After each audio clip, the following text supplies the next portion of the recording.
dernier épisode de notre série de vidéos au sujet de la négociation, principalement la table sectorielle. Aujourd'hui, on est en présence de Marie-Hélène Simard, qui est notre militante catégorie 3 pour le comité de négociation. Allô? Salut! Pourrais-tu nous expliquer un petit peu comment tu t'es rendue, là, justement, à être élue militante catégorie 3?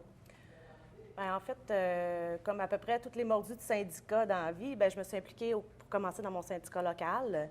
J'ai été élue comme agent de grief litige à temps complet. Puis de fil en aiguille, à fur et à mesure que je m'intéressais, je voulais faire avancer les choses, comment je pouvais changer des choses, comment je pouvais aider à travailler pour tout le monde, pas juste pour notre petit groupe chez nous. Et c'est là que j'ai découvert le comité de négo. Alors, je me suis présentée dans des élections et j'ai été élue au comité de négo pour faire des travaux sur les demandes qui sont présentées. Ah, bien, c'est génial. Moi, je suis bien contente d'en apprendre un petit peu plus sur ton cheminement.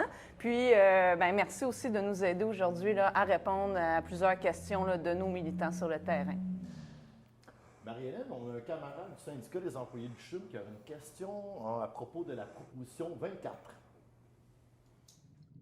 Bonjour, mon nom c'est Hippolyte Adlé, du syndicat des employés du CHUM. J'ai une question à vous poser par rapport à la proposition 24. Étant donné la courte période entre les deux négociations et celle-ci, qu'adviendra-t-il avec les travaux interromps suite à la négo de 2020?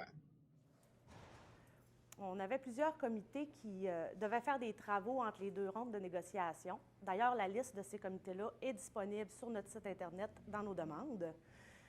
Ces interrondes-là sont très courts, avec une convention de seulement 3 ans.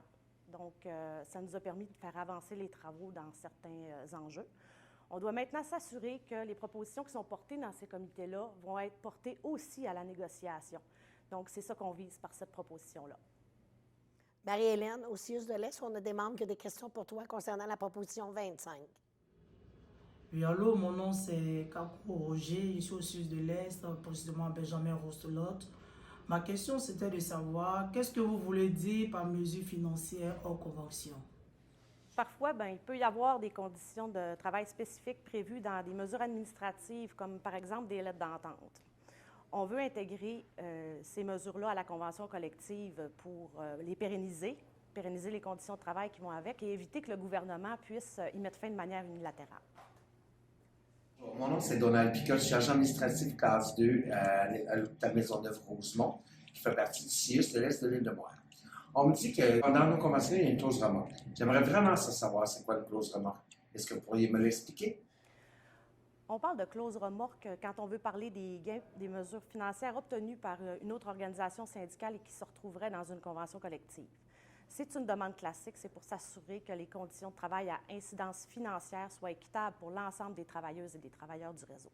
Bonjour, mon nom c'est Myriam et je suis agente administrative pour le CIUS de l'Est de l'île de Montréal. J'ai une question. Quels sont l'ensemble des sommes et des mesures qui sont prévues dans la convention et hors convention qui pourront être reconduites? En fait, il y en a plusieurs et elles concernent plusieurs types d'emplois ou secteurs. L'objectif de cette revendication-là, c'est de conserver les gains financiers obtenus pour les membres lors des négociations précédentes, à moins qu'on en convienne de les modifier ou de les remplacer par d'autres mesures pendant la négociation. Marie-Hélène, chez nous à Laval, on a un camarade qui a une question à propos de la proposition 26. Bonjour, mon nom est Nathalie Pratt, je suis agente administrative. J'aimerais savoir s'il serait possible de convertir ces primes en bonification salariale afin que ce soit comptabilisé dans mon régime de retraite.